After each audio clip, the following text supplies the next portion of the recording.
Hello, everyone, and welcome to another episode of Explode Your Coaching Business Show. The place to be if you want to grow and not just grow, explode your coaching business and take it to the next level. Tonight, we have for our incredible interview, the one and the only Mr. Disruptor himself, Ketan Makwana. How are you, Ketan? I am so good. I'm so pumped today, Simone. I tell you, I'm pumped. I'm ready to go. I'm ready to disrupt some stuff. He's always ready to disrupt.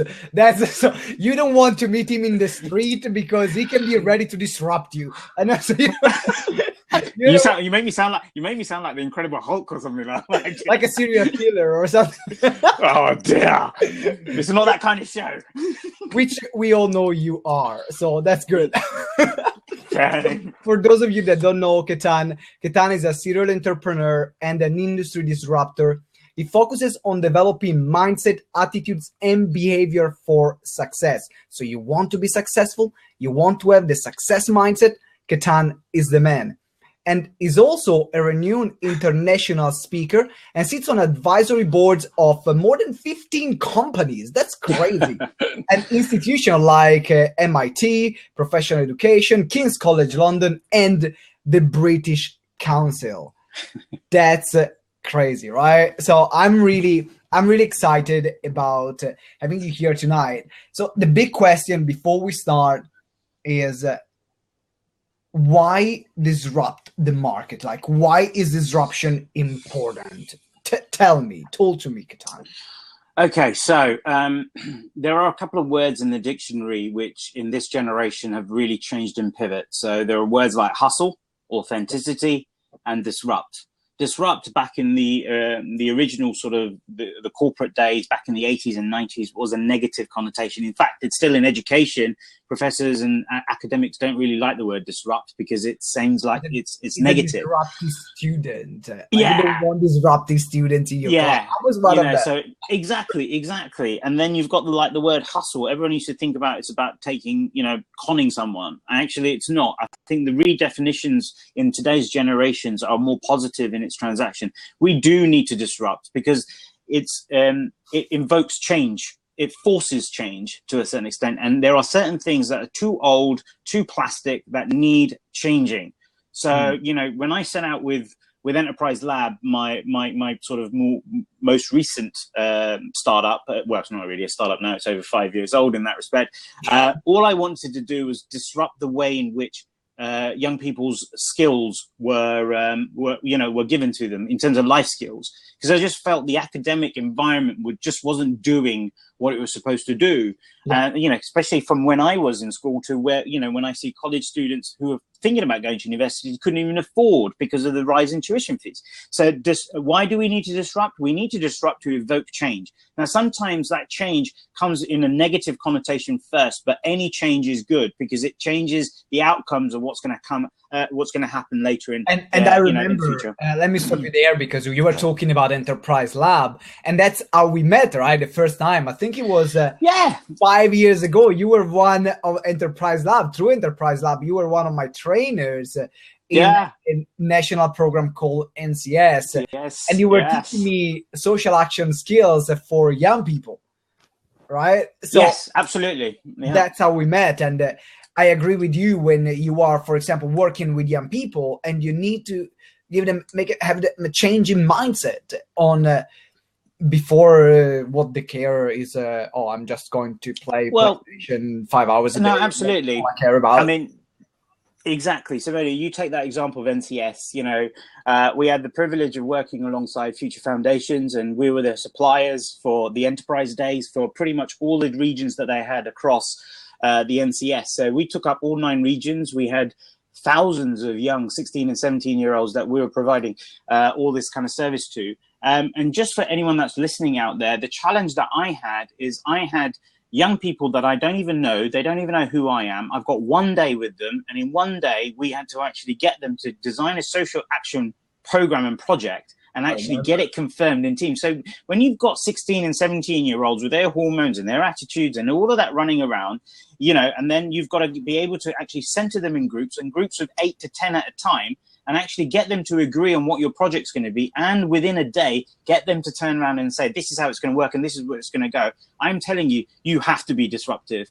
And the fact is, even so, you've got to be disruptive. You just can't take no BS. You can't give no BS, but you've got to just be disruptive. Oh yeah, otherwise you lose them. Like they're not going to listen to you. Absolutely, and that's why you use a baseball bat. When yeah, don't get me started on that one. I've got the ruler here. I've got the ruler, G-Tech. You got the ruler. So being disruptive is very important. It's about evoking change for good, but it's also channeling and changing the way in which things are done and the way people can be.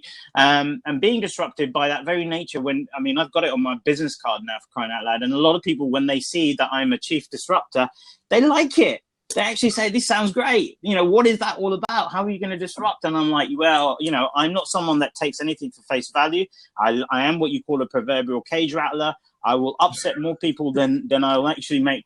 You know, I'm not there to be liked in that respect. I'm there to actually drive to the next level. But those that actually normally are upset with me, they become my best friends. So it's great because that's about being like really driven. Now, also welcome Artie. She is going to write a couple of lines from for our podcast as well. I'm good, thanks. Sorry, if I talk really fast, I'll try and slow down. Not a problem. It's passion. It's passion. We like it. And we have also V that wrote before redefinition of the house. Peace and love, right? Redefinition of words are important, albeit interpretation is likely to be based on personal experience. I like the word disrupt. It makes me think of rebels and creative people who work differently. Thank you very much. Love it. Shout out. Thank you, V. Checks in the post to you. Checks in the post. Thanks for that. Checks in the post to me. All right. So the question now, before we go into how can we disrupt the coaching market, because we are very specific tonight. The question I have for you is, what is? It's more of a personal one. I'm putting you on the spot here. Haha. Right, Mr. He didn't tell me this, by the way. Everyone's listening. I didn't know what he was going to ask me or anything. So come on, roll it out. So, what is the most disruptive thing you've done in your life? Wow. Legal. Do you really do legal? Legal. Is this a family show, right? All right. The most disruptive thing I've ever done is I manhandled the Prime Minister. You man, wow, it's true. Can you tell us in his own backyard?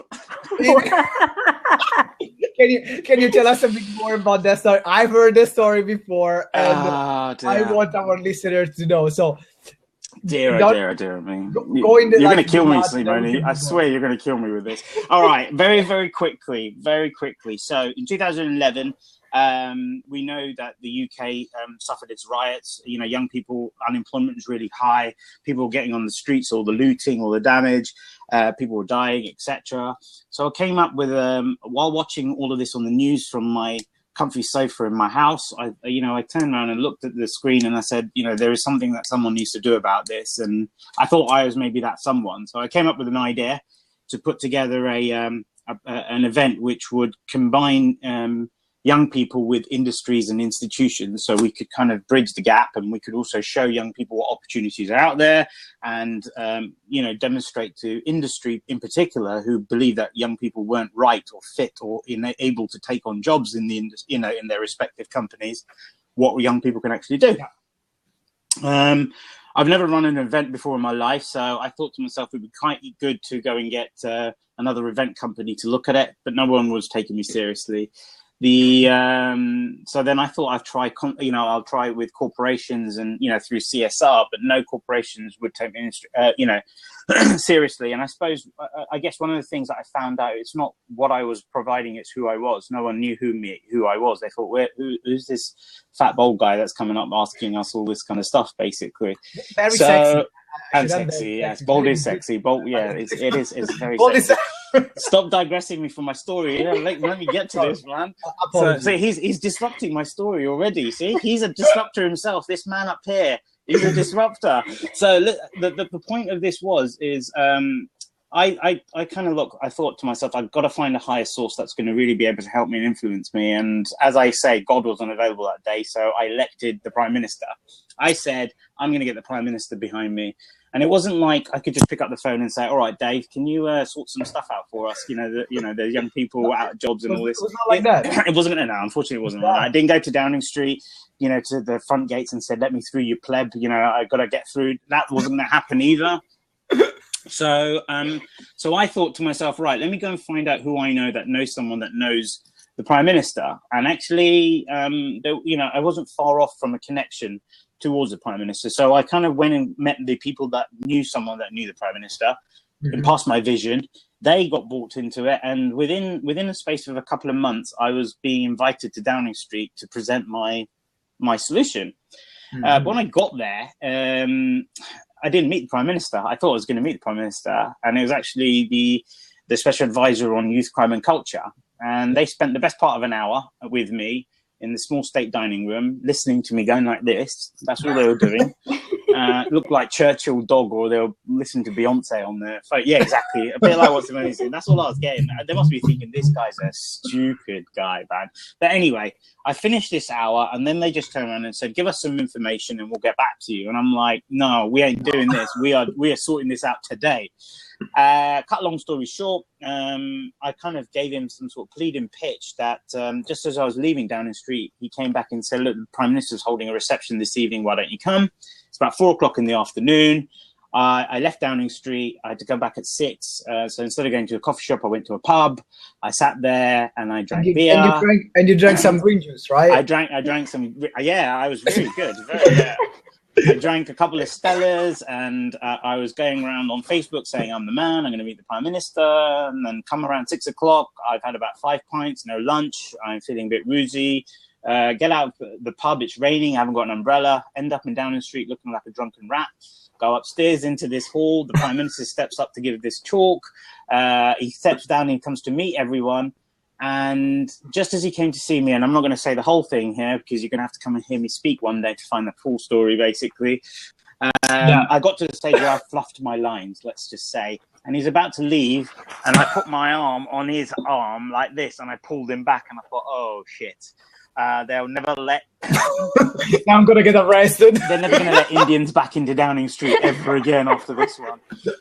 But truth to be told, in 45 seconds of putting my hand on his arm in the middle of Downing Street in front of Facebook, McDonald's and all these other people in a very crowded room, which I was surprised there was no security there, I gave him the picture of my life. And in July 2012, he wrote to me just before he went on holiday. In October 2012, we ran Youth Enterprise Live, which is still is the largest event for young people in the UK, socially impacting 18,500 young people. Gave away £750,000 for startup funding, £150,000 of social enterprise funding, 3,000 apprenticeships and 300 jobs in 2 days. So that's how you disrupt shit. That's how you get things done.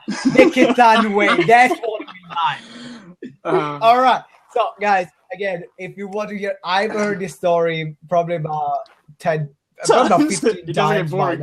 But I never get bored. I'm like, say it again, man. I'm there with you. Yeah. Right. So, okay. Now, talking about the coaching industry, how can we disrupt the coaching market? I mean, it seems everyone, if you look around, it seems everyone is doing the freaking same things, right?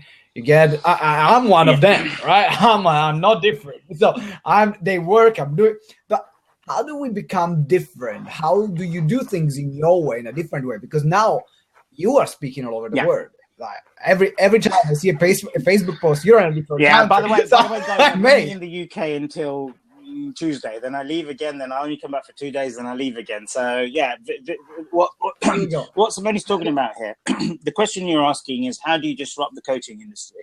Well, I'm going to give you a bit of reverse psychology here to start with. In order to disrupt, you've got to forget that you're disrupting.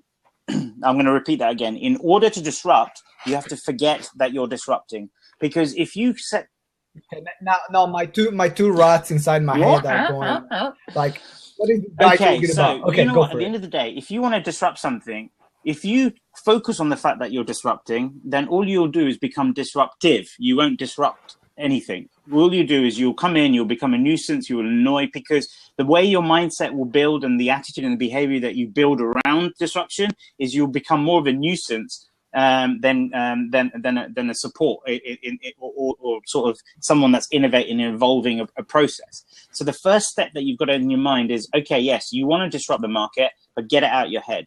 Because the next thing that needs to follow is, why do you want to disrupt the market? Why do you want to disrupt the coaching market?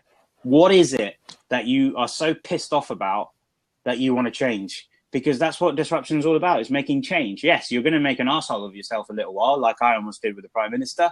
But the bottom line of it is, if you're true to what you're going to do, you will get there in the end. You just got to believe in that. So simplifying it down is, take one aspect of the coaching industry that you're most frustrated about, and that's what you're going to focus your disruption onto. That's the first thing. And I like how you're making it very simple, because I guess in people's mind can be, oh my God, where shall I start? Yeah. I mean, how can I be how can I be Tony Robbins when he started 40 years ago, that he started doing what no one else was doing?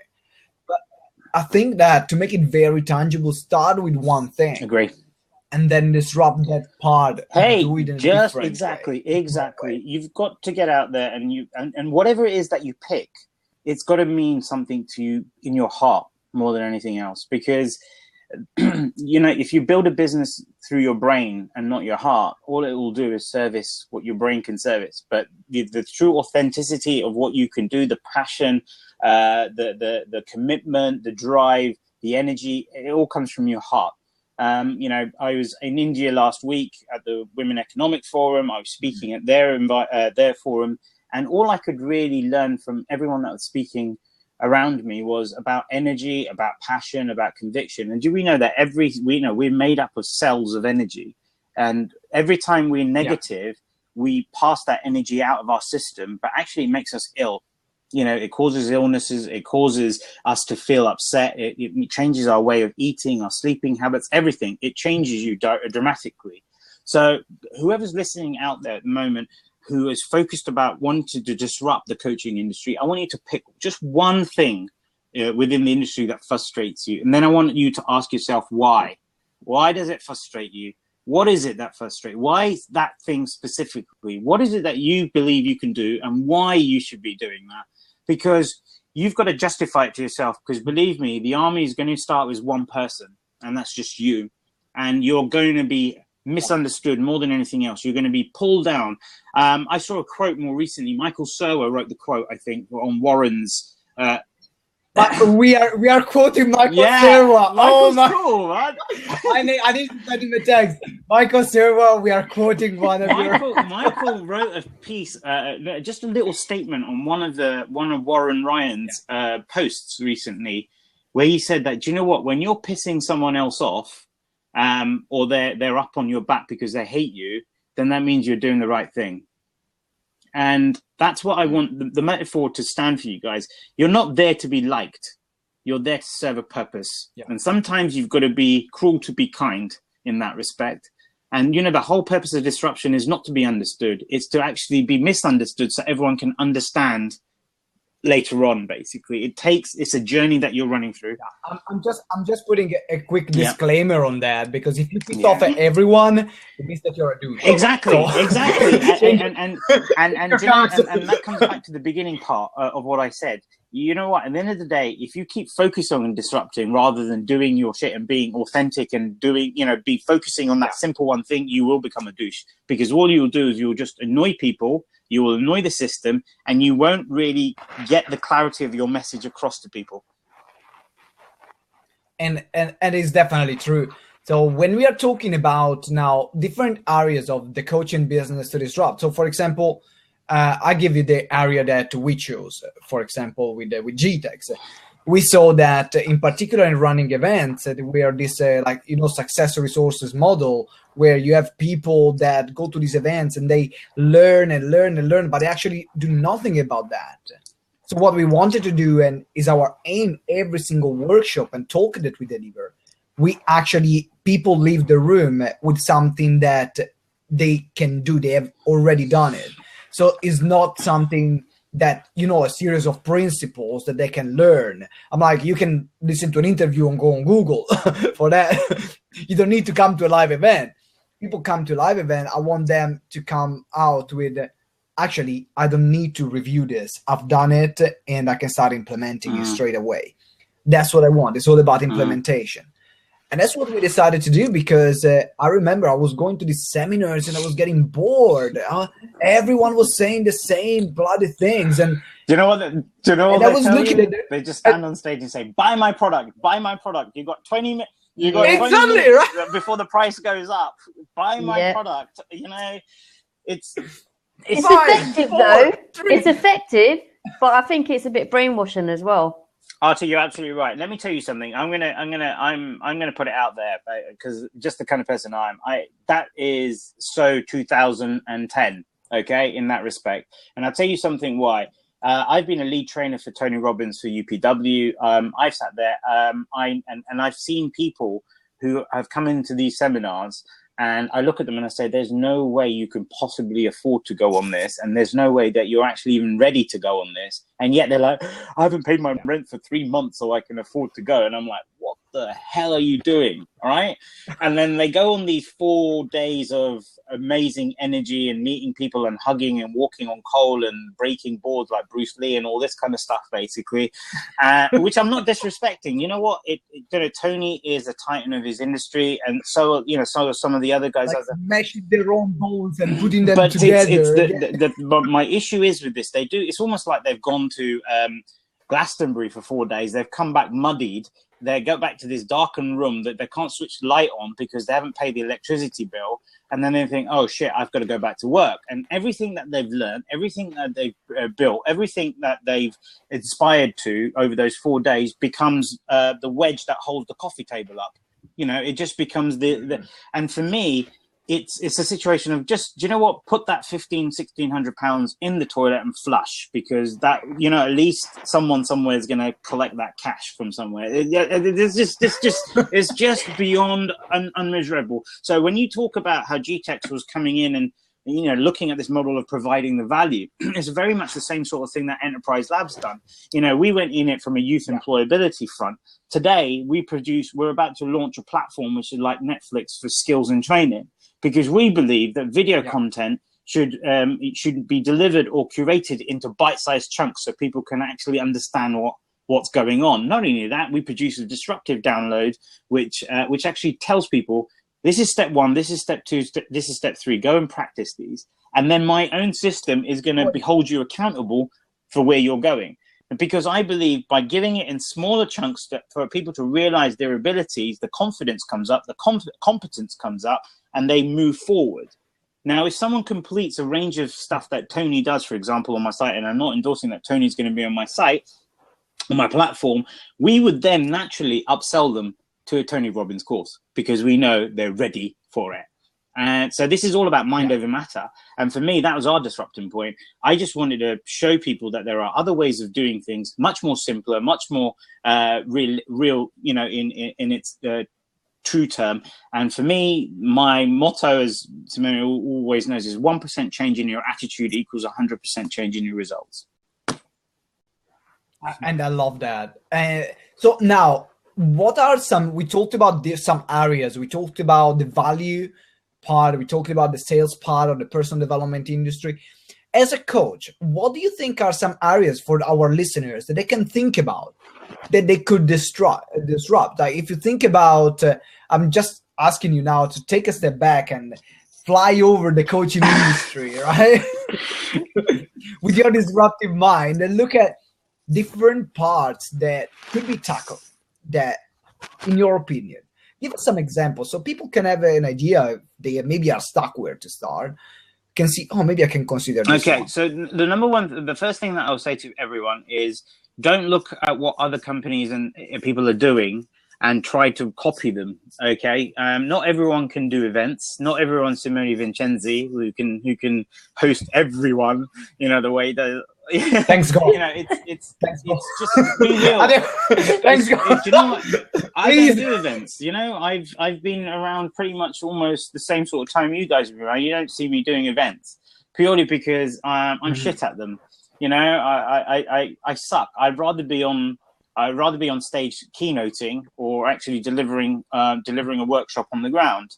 I prefer other people to produce the events because they're better at it, and I work with them. So point number one that I'd say to someone is remember, success is only a measure that society bestows upon us. So, you know, it's what you deem as successful and what you compare other people to be successful about. So don't compare what you want to be successful in to whatever, you know, someone like you or I are doing, because you're not looking at the whole iceberg. You're only looking at the top cap of it. You're saying, oh my God, you know, look at them. It's so easy. They got so many people coming to that. You know, if we get 100 people coming, we can get 10 people converted and we're going to make all our money back. Do you know how hard it is to get 100 people to an event? It is diabolically hard, right? You know what? You spend all the hours God gives. You beg, you preach, you harass and hustle people, and in the good way, to come to your event. So stop copying and getting people off the street and like come to my event. Exactly. Stop trying to do what other people are doing. You've got to look at this and say, what am I good at? What am I great at? And what is it that I know that I can deliver with conviction, with pride, with passion, and with authenticity? And it's not about having 100. Just start with one person. Because at the end of the day, one person giving you $1 is a lot more than 0 people giving you $0. Number one. Okay, so it's about actually creating a nucleus of your own abilities from within, which you then start to build up from. And then the next thing this is stop. I mean, V Roberts actually recently said this just on my Facebook Live. You know what? Only talk about the stuff that you know, not the stuff that you don't know.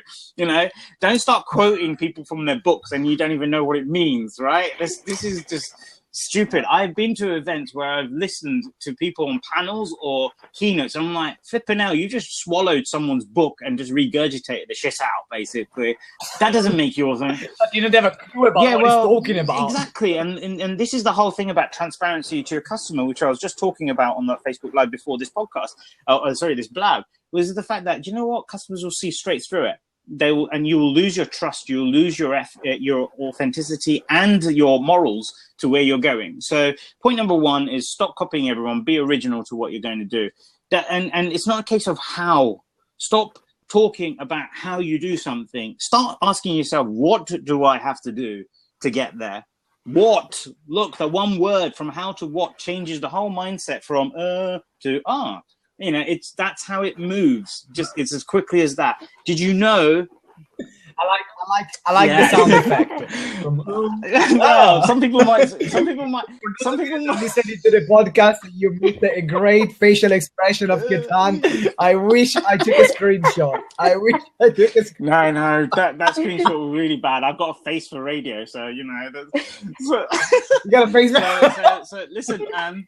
I want to tell you something about the mindset. You know, actually, statistically, you only use 10% of your mind. You're only using 10% of your mind. There's about 30 or 40% of it subconscious, which means unless you are like me, which uses about 2%. Okay, well, you got 2 rats in there, so you know you need to keep a little bit of space for them. So I was listening. See, so when you've got 10% of your mind that's active, 30-40% of your mind is subconscious. That means almost half of your mind is actually unconscious. And actually it's within your unconscious state, which is where all your memories and where all your emotions and all your past history actually lies. And what happens is when you have a moment of reaction to the front part of your mind, the first 10%, it triggers something from your unconscious state to run through. And then what happens is like a ping pong ball. It bounces from the front 10% into that 30-40% of subconscious. And what it does is it sits and nestles there and it spins and curates into something, which is where sometimes if you felt like through a conversation, it's triggered an emotion and that's changed your attitude towards something, which then changes your behavior towards something. It's your subconscious that's doing that, which is triggered from the front and the back of your mind. Now, the reason I'm giving you all this BS right now is because this actually is really, really important when it comes to you and your business. You see, what you do is, whether you're starting up, you're established as a coach, or you're someone that's actually enjoyed a lot of success in coaching, but now feel like, oh my God, the new kids on the block are coming in and I'm not really getting as much as I can do. And let me tell you why. It's because you're only using 10% of your mind. You're only looking at the front end of where you're at. Every time, whether you start up or you're established, you really got to dig deep within your mindset and understand what is it that drives you to do what you want to do. And not to say that you're here to serve hundreds of thousands, just make the life difference in one. Remember, coaches have a responsibility of changing lives, not changing people's wealth. You know, if you're a wealth coach, you still need to change their life to impact their wealth. And I always say to someone, the key drive to anyone that's a business coach, for example, is develop the person and they will redevelop the business. So it's really, really important that whatever you're doing here, keep the mindset and the attitude and the behavior as a coach as the center of where you're going. You know where you're going to go with stuff. And the next thing I'm going to say is... And I think before you move on, let me interrupt you there. Let me disrupt you there. Because... I think that this is crucial. I think, for example, if you're taking V, for example, which is live right now with us, when she does marketing, I think that some people have a fear of going out there and spreading their message. So she helps with that mindset. Right. People want to come and sell from stage. They're like, oh my God, will people say yes or no? How would I react if I bomb my pitch? And that's where I work in with their mindset. People are starting, for example, changing their health, like how they eat. Yeah. Okay. The way they eat is about looking at the mindset. How do you see food, and then developing the habits that help you to be successful. So I think is a great point. And I had a conversation this morning with a potential client, and we are having a chat, and it was asking. I saw one thing, like I'm looking at all this big, and I want to see your opinion on this. I look at all the bigger, really successful people, and they are all good at really one thing. Like you look at Michael Jordan, devoted his life to basketball. You look at Steve Jobs. You look at all the like really big successful people, and I'm like, okay, what is success to you? Because what he was saying is that what I'm struggling with is I don't just want to do one thing. I'm like, okay, if you don't want to do just one thing, don't do just one thing. Like, obviously, if you do too many things, it will become like you will master nothing. But if you like 2 or 3 things instead of one, like I like didgeridoo, I like basketball, I like public speaking, I like coaching, and I'm making sure I do all of them. It's not just that's the one thing. Otherwise, I will get bored. So I don't know the way you see that idea of success, or really just focusing on one thing and forget about the rest. In the route for the business, for whatever your business is going to be, you need to focus on one thing. You need to keep that part of it simple. But from you're talking more of success as a way of life in what your respect is. So there's a couple of things I would say. Obviously, you've got to practice your trade as hard and as continual as possible. But as I said earlier, success is it's a factor or a characteristic that's bestowed upon us by society. Everyone actually looks at success in different ways, and they kind of say, oh, that's successful. What defines success in your mind, to my mind, to even Artie's mind, is completely different. There are different variables in this. I might look at Michael Jordan and say he's a success, not because of how many basketball titles he's won or how rich he is, but actually how he's overcome his own fears. Potentially, where someone else would just say, dude, that guy can jump hoops, basically. So, he's the most successful person. So it's the systems and successes are really based around the perception that society bestows upon you. For me, you've got to have the balances that keep you happy. I don't believe that people should pursue happiness. I know it sounds stupid. I believe you shouldn't pursue happiness. Can I tell you why? Because let me tell you, it doesn't. It doesn't. It sounds actually pretty clever, man. If you pursue happiness, You're never going to flip and find it, right? What I say to people, and I've written this recently in my book that's coming out soon, is stop flipping, running, and chasing happiness. I actually focus on what makes you unhappy and focus on getting it out of your life. Because if you focus what is unhappy and get it out of your life, you actually live a state of happiness. So it's kind of reversing the energy of all of what you're doing. It's the same thing here. You like the didgeridoo and basketball and all this kind of stuff, right? Okay, Simone, you love this stuff. But do you know what that is? That is your happiness outside of your career, of your business. It's your breakout. It helps you keep your energy going in the level that you want to. It helps you change the dynamic of what you're doing. You don't just sit there by the. Yeah, there you go. I bet he's got his didgeridoo there somewhere as well. What? Yeah. Look, it's coming. I've got about five didgeridoos just there. See, my point being is everyone has an interest or a habit or a passion outside of what they do in their professional career. And I think what you need to do is, whether it's exercising or eating, it doesn't matter. The most important thing is it puts you in a space where you can actually learn and unlearn. And this is the thing about elastic mindsets. It's about giving yourself a capacity to keep learning. But then when you switch off, and Simone, this is what you do. When you play your didgeridoo and you go out and play basketball, you're actually switched off from work. So you start to unlearn. And this is where your fresh content, your new ideas, your new inspiration, new energy starts coming from. And guess where it's coming from, buddy? It's coming from the back of your head.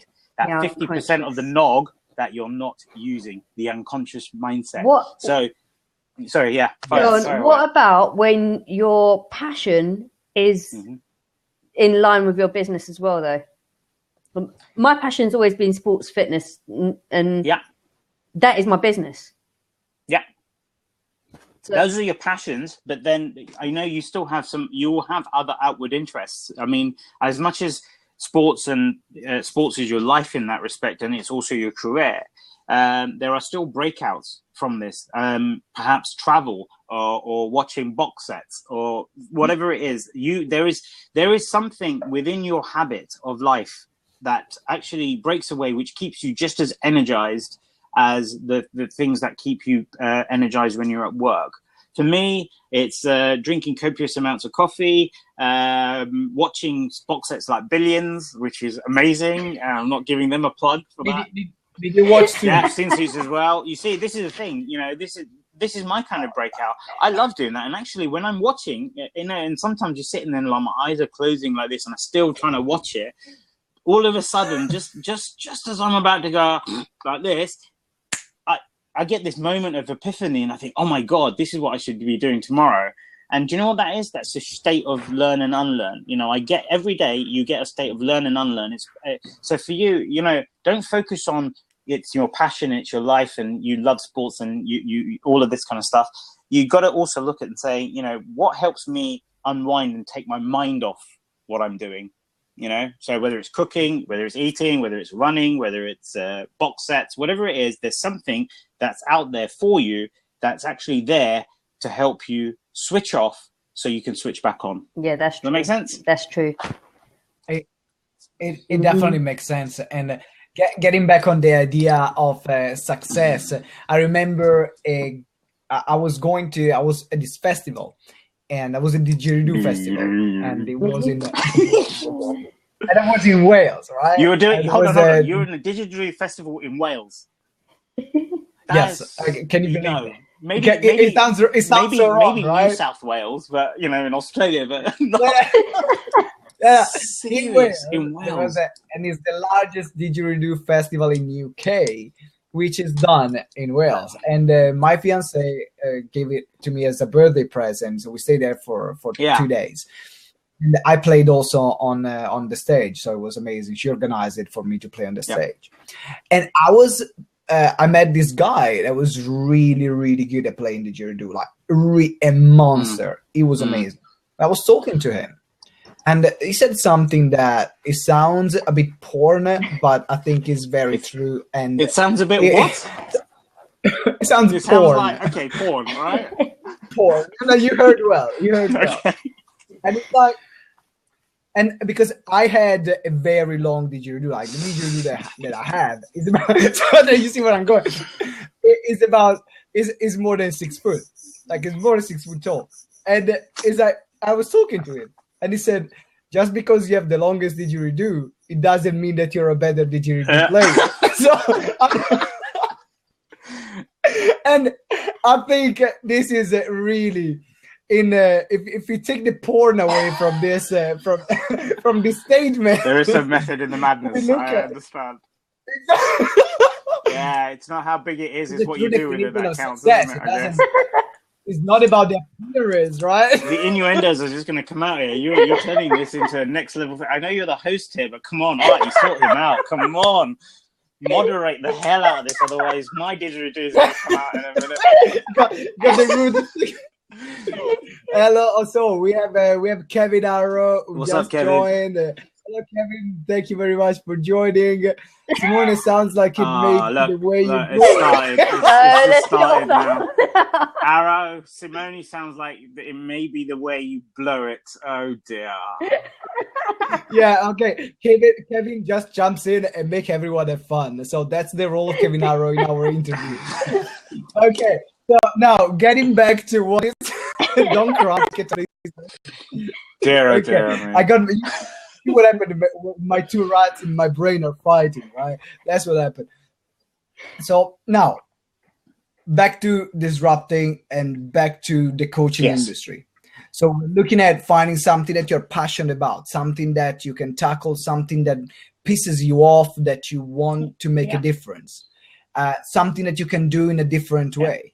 And you're doing something, you're having a project right now, which is something very cool and really disruptive, the coaching market and the learning market, which is going to be released soon, right? I think if you can talk a bit more about that, we can have an idea on what made you do that. Okay, so so people can understand the process you went. Yeah, okay. So look, I've been in business for probably about 7 or 8 years, and I've had 2 sellouts already. In that time, and I'll be honest with you, I didn't really know what the hell I was doing or how I managed to get to a place where someone's going to buy my business, but I got there. Anyway, in 2011, when I started Enterprise Lab, as I said, I wanted to evoke change in the way in which we deliver training, development, and we kind of eradicate skepticism, and we actually change the balance of competence and confidence in what we do. So obviously, with the manual programs that I was developing, it was focused within colleges, then universities, then adult education, and then it kind of went into private sort of boot camps and stuff. In 2013, I globalized it, and I set up my programming through licenses in 11 countries. And last month, we hit over 500,000 people that have been impacted by our programs, which is, it's a nice milestone to have. But at that point in time, I started to look at what the industry was doing. More and more people are starting to, get their stuff onto YouTube. Videos were becoming more and more the way forward. Add with social. Now, if you think of someone like Facebook, having Facebook Live and Twitter, Periscope, and all these other, even Blab, this kind of video viralization of advice and guidance and techniques. I like the new word, video viralization.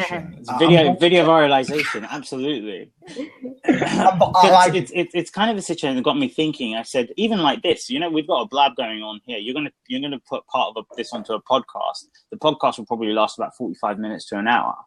Now, the greatest thing about this is you've got a lot of content in very small chunks that come up. I mean, apart from the dude with the didgeridoo and all that kind of stuff that we talk about, there are nuggets. There are little nuggets of inspiration, advice, and motivation that comes out of this. And often enough, the audiences switch off.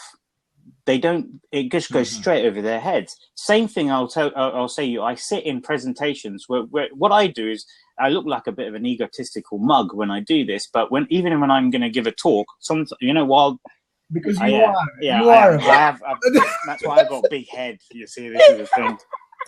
Stop disrupting me. Let me get this out. All right. Sorry. So the point being here is, when someone else is talking and they've got a PowerPoint presentation going, I'm watching the audience rather than watching them. And most of the time, these speakers see me and they thought, "What bastard? He's not even paying attention." And actually, what I'm doing is I'm paying attention to the audience's behavior. And there's a lot of this going on, you know. And what people are doing is they're focused more on taking a picture of the slide and then making sure it's on focus, and then maybe putting a filter on it or whatever they want to do. And the guys who's giving all the nuggets of information, it's going straight over their head. And then like, oh, don't worry, I've got the slide. I know. I bet you, 8 in every 10 of these people that take pictures probably get home and they think, why did I even take that picture? I'll delete it. Okay. I've done that. So, yeah. Yeah, done that. See, look, 1 in 3. I've got 1 in 3 here. 33% of this audience already here is doing this. Proves my theory right, you know? High five to Artie over here, basically. Okay, so there's your madness. So for me, I started to think about, right, what do we need to do? We need to be able to curate content. Everyone's making content. And I've got this face for radio, so I don't want to make content.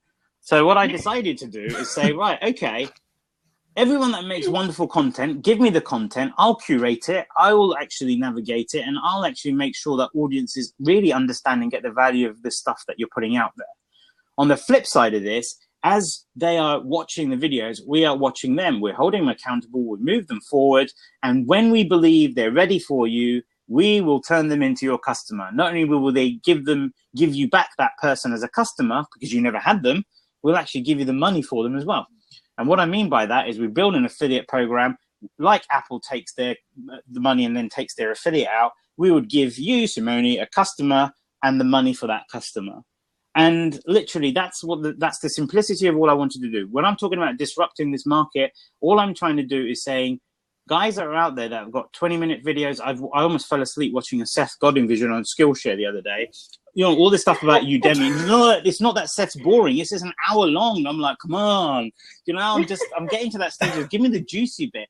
So basically, what am I doing? I'm taking the juicy bits out of your video and I'm making a training module out of it, which I'm going to let my viewers learn from, and they become more competent and confident, but we're watching what you're watching. So if Simone gave me a load of videos today, let's say he gave me a 20-minute video, I'll create 5 downloads off the back of his video, okay? We'll watch who's watching these videos, and when they've completed all of Simone's videos, I'm like, dude, you need to go on these 5-hour intensive, you know? And they're like, Can I jump in there quickly? Sorry.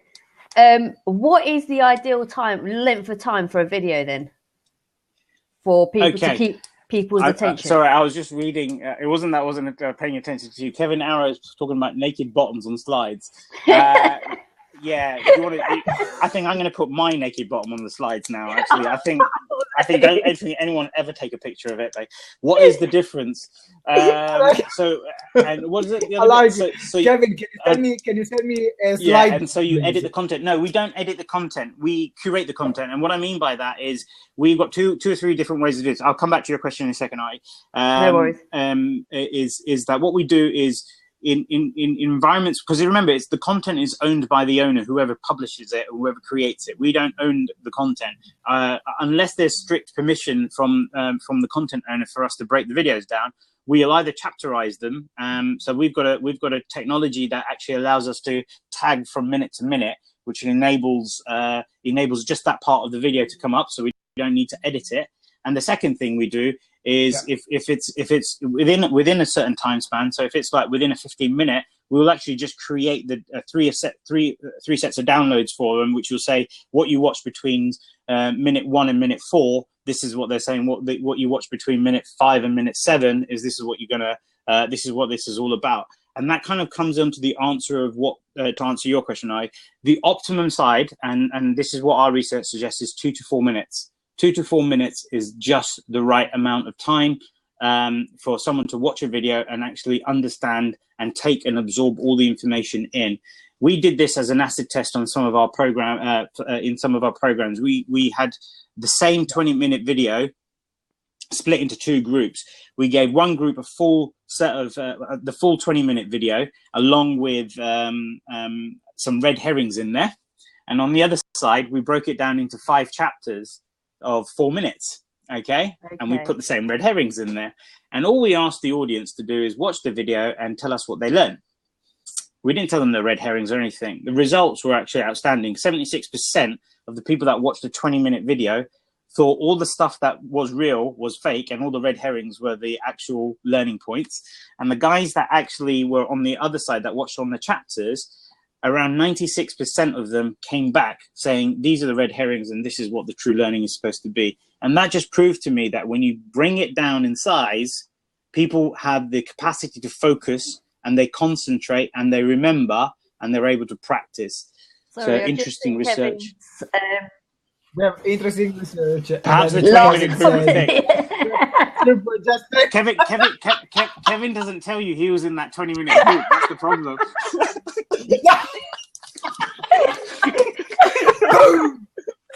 Hey, No, Arrow, I think don't be disrupting my blab. You know? He's the leader of the group. I'm going to stir shit up now. Sarah Arrow was the leader of the other group. There you go. So I would recommend for Kevin and Ketana make an introduction. I think that Kevin has a great Hollywood face. It can be a great subject for your videos. Kevin, don't worry, David. Yeah, you're absolutely right, Kevin. You're not thick. You did marry the smart one, so you were smart enough to marry the smart one. So that's really good. Oh, sorry. Okay.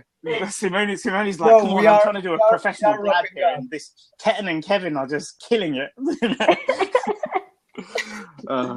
It's my always morning, dude.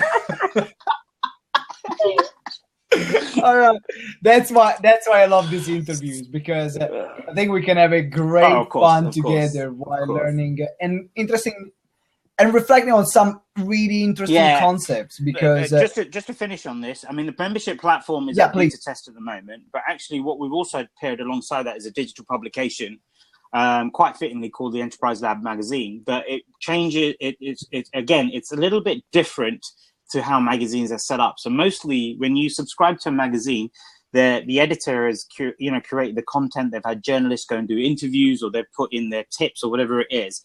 What we've actually done on ours is we've actually given control to the subscriber. So you, as a subscriber of the magazine, drive the content on the magazine.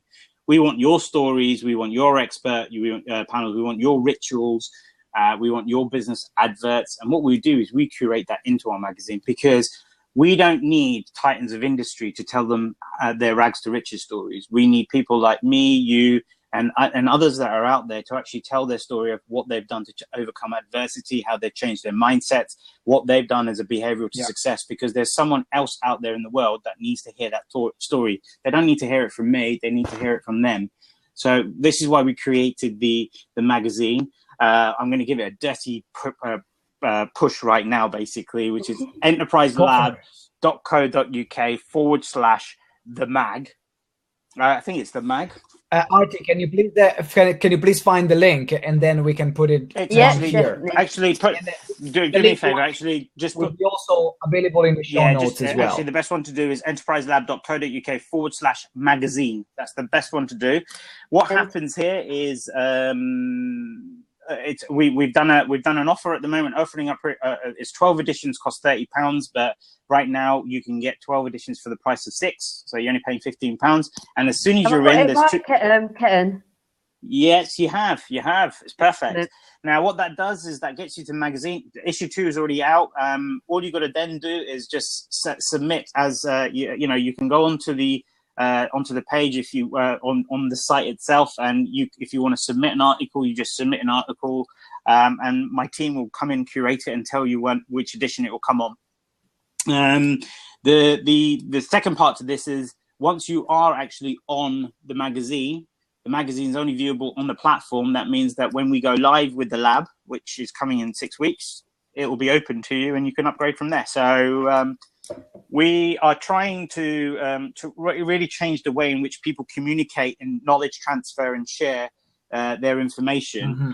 The last thing I have is, which it's not fully official yet, but I'll let you guys know that this, because I'm nice, is I've created what we call the League of Disruptors. No, Kevin, it's not available for iTunes. It's just on the web at the moment. It will go onto an app future on, and then we'll look at iTunes. iTunes is a potential for us at the moment. We're just kind of trying to build the audiences right now on the platform. But yeah, coming back to the League of Disruptors, I'm actually going to be making a call campaign out to the whole world to actually come forward and tell me if they're a disruptor and why. And it's not if I make the choice, but if we feel empowered by the fact that they are making a difference for the rightness of disruption, we'll pin them on a global map. So whenever Enterprise Lab has any global presence in any region, automatically our systems will show that these are the local disruptors in their areas that they can get access to. So a League of Disruptors. So watch this space, people. I'll be pushing a campaign out for asking for anyone around the world. I've got quite a lot from the US already that are in PAL. So Sean Whalen, you know Sean Whalen. I'm sure. I'm sure. Sean Whalen is going to soon also in our podcast. So we basically this isn't a gimmick or a run for Enterprise Lab. This is actually to show that there are many disruptors out there. Some of them are unsung heroes. Others are actually just under 6 or 7 feet of mud and dirt and soil of titans of industries. And I want to be able to celebrate those that actually are making the real difference. That's brilliant. Well, Ketan, thank you very much for our interview tonight. Guys, make sure you stay tuned for for the League of Disruptors, because I'm already excited about that. And also subscribe to the magazine, because it's an incredible magazine. And what Ketan is creating, I think, is beautiful to see real people stories. What does it take to really run a business from the day-to-day stuff, So thank you, Ketan. Guys. Thank you for having me here. It's time to wrap up. We are up for the hour. Thank you very much for again to Ketan for giving up this hour and delivering this disruptive value. And we had a lot of fun. We did indeed. And I'm telling you, you're very good looking, so you can have a good face. It's not just a radio face. You have a really good TV face. Thank you again for Artie for always being here and facilitating the discussion. Thank you. Thank you. Yeah, I don't know how many notes you got, Artie, but you're gonna probably have to listen back to all the fast talking that I've done. But yeah, no, I think fine.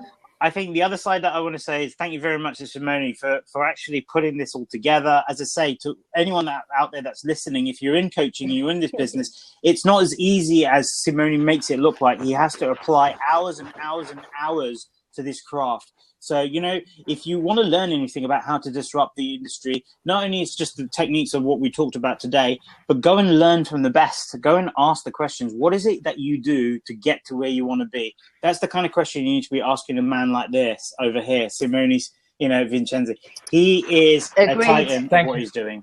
So yeah, totally agreed. I really appreciate that, and I send you your check as soon as we finish the conversation. Man, thank you again, and also thank you for everyone who watched this live. Thank you for being for Kevin Arrow. Thank you for Will Inspire, and also for those of you that are watching, that are listening to the podcast, guys. Thank you again. I'm looking forward to seeing you next week with another guest and this disruptive information as we do. Excellent. Right. Guys, see you next time. Bye. Thanks. Bye.